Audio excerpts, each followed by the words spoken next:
Bonjour à chacune et à chacun dans vos déconfinements. Après notre dernier rendez-vous dans le souffle de l'esprit Père des pauvres, je vous avais promis une rencontre pour élargir notre regard à d'autres parties du monde, pour entendre leur vécu, leurs questions, leurs réflexions. Car sur notre planète, notre maison commune, dirait Laudato Si, tout est lié. Il nous faut apprendre les uns des autres. Il nous faut être solidaires sans repli sur soi. Allons rejoindre Louis, qui travaille à la direction internationale du secours catholique. Le chapeau qui est là, c'est un chapeau d'Océanie, un autre continent. Mais Louis va nous envoyer encore dans un autre continent. Bonjour Louis, merci de nous rejoindre. Bonjour Hervé, bonjour à tous et à toutes. Nous sommes les gardiens de cette maison commune et nous nous sommes éloignés de la mission que le Père de la création nous a donnée.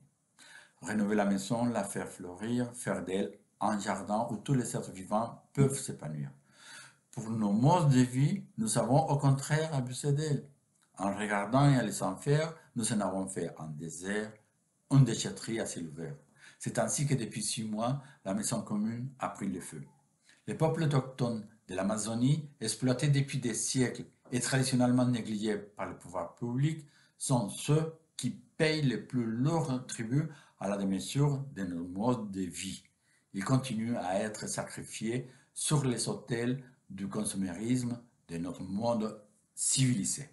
Le Brésil est le deuxième pays des Amériques le plus affecté par la pandémie derrière les États-Unis et le sixième au niveau mondial, juste derrière la France et l'Espagne, avec 23 474 décès recensés au 26 mai. Son président d'extrême droite, Jair Bolsonaro, minimise la situation et laisse la population livrée à sa propre disgrâce. Les services de santé et les aides sociales sont quasi inexistants. Le Brésil est ainsi devenu le pays où le taux de transmission du virus est le plus élevé au monde. L'Organisation mondiale de la santé estime qu'à la fin du mois d'août, le Brésil comptabilisera plus de 125 000 décès. 45 peuples autochtones sont touchés par le Covid-19 et comptent déjà 716 infectés et 107 morts. Une bonne partie d'entre eux vivent en Amazonie. La prévalence de mortalité est d'ailleurs de 15% chez les peuples autochtones contre 6,6% pour l'ensemble de la population brésilienne.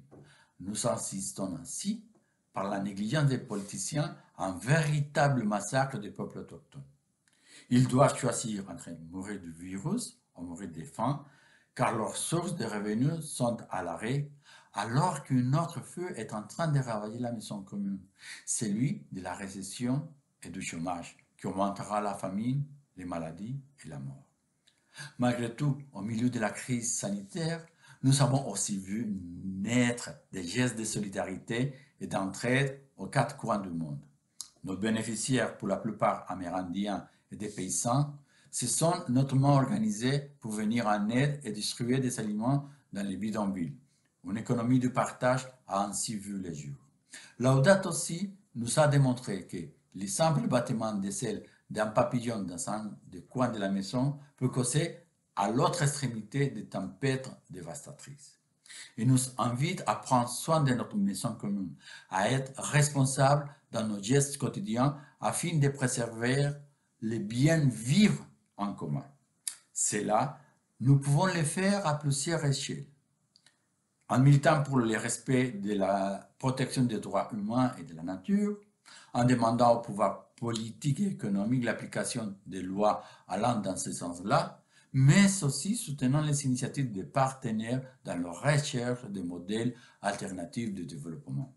Ou encore en devenant des consommateurs et en brisant la logique consumériste actuelle, car c'est bien notre façon de consommer aujourd'hui qui incite les multinationales à continuer d'exploiter les ressources naturelles sans merci, en dépit des graves conséquences que cette exploitation engendre pour les peuples autochtones, pour nous-mêmes, ainsi que pour notre environnement. Alors, face à la Journée mondiale de l'environnement du 5 juin, je souhaite conclure en citant un passage de Laudato Si. Nous ne pouvons que reconnaître qu'une vraie approche écologique implique nécessairement une approche sociale qui doit intégrer la justice dans la discussion sur l'environnement, afin d'écouter les clameurs de la terre que celle des pauvres. Merci beaucoup. Restons unis dans la prière et dans l'action pour faire de notre maison commune le plus beau jardin de l'univers.